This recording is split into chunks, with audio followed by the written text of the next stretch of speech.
नमस्कार, मैं रोहित गोयल। आपका स्वागत है। आज हमारे साथ है the one and only Praveen Tambe. जी हाँ, वही प्रवीण प्रवीण तांबे जो कुछ साल पहले आईपीएल में सिलेक्ट होने के बाद चर्चा में आए थे। वही प्रवीण तांबे आज हमारे साथ है और जो अभी उनके ऊपर मूवी आया है उसके बारे में हम सविस्तर में उनसे जानेंगे। नमस्कार प्रवीण सर। नमस्कार नमस्कार। प्रवीण सर, आपके ऊपर अभी अभी मूवी आई है। ये मूवी आने के बाद आप बहुत सारे चर्चा में आए हुए हो, तो आपको इस बारे में कैसे लगता है कि आज आप एक बड़े सुपरस्टार बन गए हो या कईयों के आइडल बन गए हो? आपको कैसे लगता है? देखो, सुपरस्टार वो मैं मुझे पता नहीं है बना हुआ के, मगर ये मूवी आने के से मैं बहुत संतुष्ट क्यों हूँ, क्योंकि मैं जब भी खेला था 41 में, तो मुझे हर हर इंसान से ये आता था कि अरे 41 में कैसे खेला है। तो मेरे से एक सबको जवाब देने के लिए मुझे बहुत मुश्किल होती थी कि हर एक को कैसे मैं जवाब दूँ। बट ये मूवी के ज़रिए मुझे ऐसा लगता है कि सबको वो जवाब मिल जाएगा, क्योंकि ये मूवी में सब बताया है उन्होंने कि मैंने उसको स्ट्रगल कैसे की 41 में खेलने के लिए। तो ऑब्वियसली जब मेरे पे मूवी आई तो मुझे बहुत अच्छा लगा, क्योंकि मेरी जो लाइफ जर्नी है ये मूवी के द्वारा सबको दिखाई देगी। और जो भी अपने लाइफ में थोड़े दुखी है या डाउन है, जो स्ट्रेस में है, तो ऐसा लगता है ये मूवी देख के ज़रूर वो बोलेंगे कि यार नहीं, ये कौन प्रवीण तांबे, ये फ़िल्म का नाम है। तो ये शायद मैं भी हूँ, क्योंकि मैं अगर मेहनत करूँगा, तो उन्होंने जो भी हासिल किया है अभी लाइफ़ में, तो हम भी हासिल कर सकते हैं हमारी लाइफ़ में। तो मैं कभी भी अभी मेहनत करने से हम लोग पीछे नहीं हटेंगे, क्योंकि आगे जाने के लिए हमें कोई और आके कोई हमको हेल्प नहीं करेगा। हम खुद हैं हमको हेल्प करने के लिए, जैसे ये मूवी में बताया है। तो येस, ऑब्वियसली मैं बहुत खुश हूँ ये मूवी के लिए। सर, आपको लगता है कि आपको पहले चांस मिलना चाहिए था? कभी आप तो इंडिया के लिए भी खेल सकते थे, सबके मन में कभी आता है? नहीं, मुझे रिग्रेट नहीं है, क्योंकि मैं क्रिकेट खेला है, कुछ पाने के लिए नहीं खेला हूँ। मैं बहुत पैशनेट था, मुझे खेलना था, अच्छा क्रिकेट खेलना था, तो उसके लिए मैं कोशिश कर रहा था। और वो, अगर मैं ये सोचता था कि मुझे कुछ खेलना है, अगर वो नहीं खेल पाता था तभी, तो मैं शायद क्रिकेट छोड़ता था। मगर मैंने ऐसे कभी सोचा नहीं, और मुझे रिग्रेट भी नहीं है कुछ लाइफ में कि मैं इंडिया खेला नहीं, कि कुछ खेला नहीं, ऐसे कुछ नहीं। क्योंकि मैंने जो क्रिकेट के प्रति प्यार था मेरा, उसके खातिर में मैं जो मेहनत कर रहा था, उसने मुझे बहुत कुछ दिया है लाइफ में। और जो भी दिया है मुझे, उससे मैं बहुत खुश हूँ। तो मुझे कुछ रिग्रेट नहीं है कि मैं इंडिया खेल पाया, क्योंकि मैंने ये क्रिकेट को इतने दिलो-जान से चाहा था, उसने मुझे आज सब कुछ दिया है। मुझे मेरी फैमिली दी है, जो खुश है अभी। मुझे जो जॉब है, वो जॉब में मैं खुश हूँ, और मेरी लाइफ जो अभी स्टेबल जा रही है, वो इस क्रिकेट की वजह से ही है। तो मैं इससे क्यों रिग्रेट करूँ, क्या मुझे कुछ खेलने को नहीं मिला या मुझे कुछ खिलाया क्यों नहीं पहले? तो जो भी है, मैं इसमें खुश हूँ अब। सर, आपने मूवी में इस मूवी में आपने जो दिखाया गया है कि आपने कई छोटे-छोटे काम किए, तो उसके बारे में आप क्या बताओगे? देखो, ये मूवी एक्चुअली मेरे लाइफ के 20 साल कवर करती है, और इतना टाइम नहीं था इनके पास सब कुछ कवर करने के लिए। तो इसमें बहुत कुछ चीज़ें हैं जो इनमें बता नहीं सके, क्योंकि टाइम की वजह से। बट हाँ, मैंने लाइफ में बहुत कुछ ऐसी चीज़ें आई थी जो इस पे दिखाई नहीं गई। मैंने मेहनत करते करते गया उसमें। मुझे कभी ऐसे लगा नहीं कि कोई काम छोटा होता है या बड़ा होता है। और वो छोटा काम करने से मगर मुझे अगर अगर क्रिकेट खेलने मिल जाए, तो मैंने जो वो सब काम किया है, जो मुझे क्रिकेट खेलने के लिए हेल्प कर रहा था। जैसे कि मैंने प्यून का भी काम किया है, जो मूवी में बताया नहीं है, और बहुत कुछ काम किया है मैंने, जो मूवी के ज़रिए बताया नहीं गया, क्योंकि जितना टाइम कम था इसके लिए।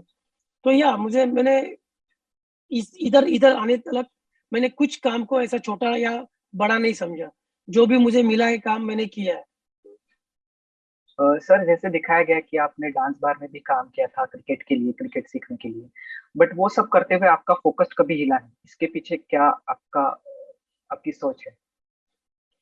सोच एक ही थी कि मुझे क्रिकेट खेलना है। तो उसके लिए मेरे को छोटा काम या बड़ा काम ऐसे कुछ नहीं था ध्यान में।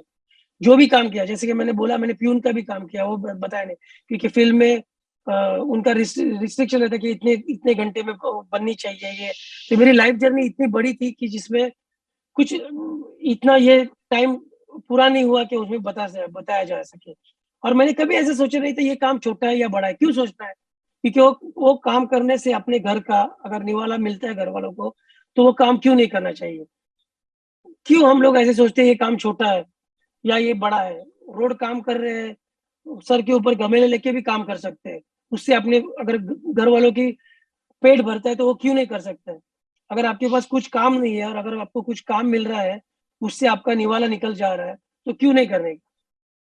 तो मैंने कभी किसी काम को छोटा या बड़ा नहीं समझा है।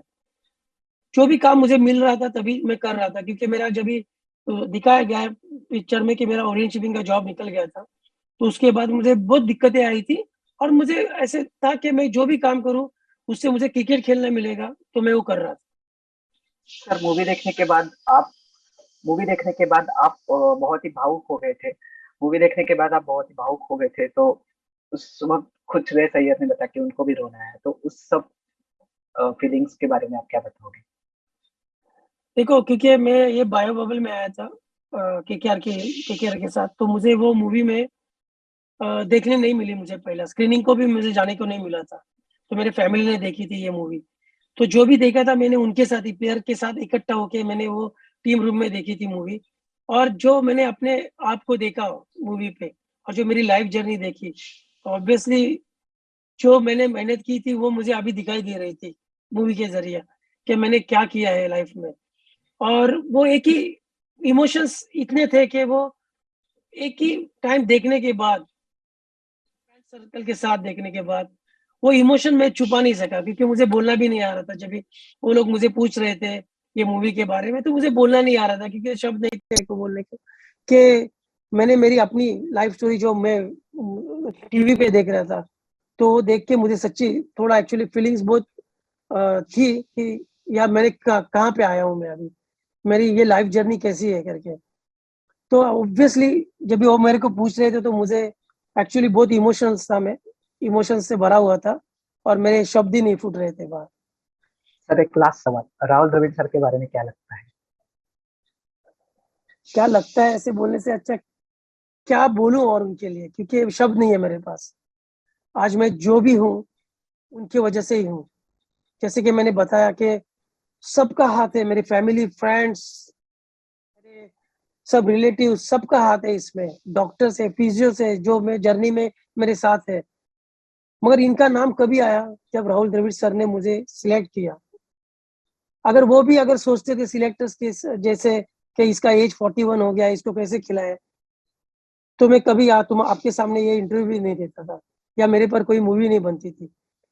आज जो भी हूँ मैं लाइफ में सिर्फ उनके उनके बदौलत हूँ, क्योंकि उन्होंने जब मुझे सिलेक्शन ट्रायल्स के लिए बुलाया था तो कभी मेरा एज नहीं पूछा था उन्होंने। जैसे कि सब पूछते हैं मेरा, अरे तू 41 में खेला है, 41 में खेला। उन्होंने मेरा एज कभी नहीं पूछा था तभी। उन्होंने सिर्फ मेरा फिटनेस देखा था, मेरा परफॉर्मेंस देखा था, और उसकी बदौलत ही उन्होंने मुझे सिलेक्ट किया था। अगर वो सोचते थे कि तू 41 का है तो मैं शायद मैं यहाँ पे नहीं होता था। तो वो अपॉर्चुनिटी बोलते हैं उन्होंने मुझे दी है, वो एक अपॉर्चुनिटी दी है मुझे, और उसकी वजह वजह से ही मैं आपके सामने हूँ। तो वो मेरे लिए बहुत मिस, जब भी मैं बोलता हूँ मेरे मेरे लिए मेरे मम्मी डैडी है, तो उनका दर्जा भी उनके बराबर ही है मेरे लिए, क्योंकि उनकी वजह से मैं इधर हूँ आज।